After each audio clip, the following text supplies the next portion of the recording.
L'extrême droite et l'extrême gauche sont aussi dangereuses l'une que l'autre. En tout cas, c'est ce que semble dire un rapport de l'Union européenne publié il y a quelques semaines. Et si on ne fait pas attention, on peut vite se faire avoir. Parce que ce qu'on peut voir d'emblée, c'est même que les attaques terroristes venues de l'extrême gauche, ici représentées en bleu foncé, sont les plus fréquentes.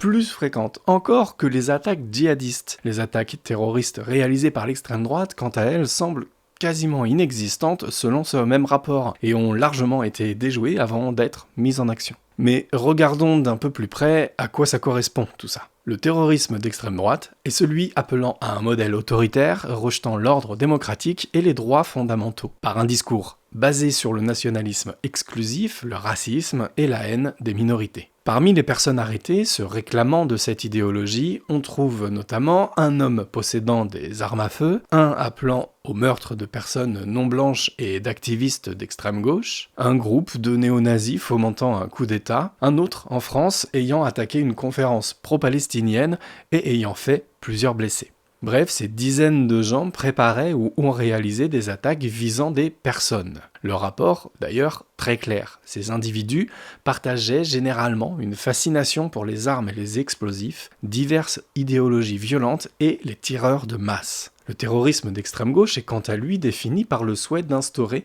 un système socialiste, voire une société sans classe, et promu par des groupes rejetant toute forme d'autorité ainsi que le capitalisme.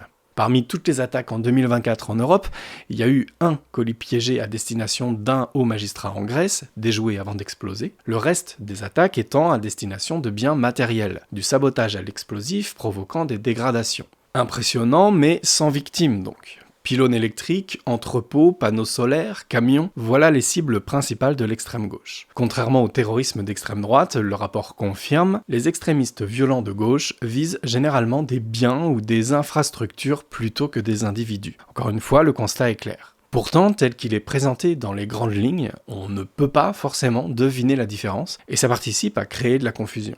D'autant plus que les condamnations pour des faits liés au racisme, qui participent à la création d'un climat de terreur, ne sont pas comptabilisées dans ces chiffres, comme par exemple les multiples condamnations d'Éric Zemmour pour injures racistes ou provocation à la haine raciale. Et c'est pour ça que des infographies comme celle-ci, qui montrent le nombre d'assassinats politiques en fonction du bord politique, sont beaucoup plus parlantes et correspondent mieux à la réalité. Et dans un moment comme celui qu'on vit, comme l'épisode de la mort de Charlie Kirk, qui provoque une chasse aux sorcières pire qu'à l'époque du macartisme aux États-Unis, il faut qu'on soit très vigilant à ce genre d'amalgame entre extrême droite et extrême gauche.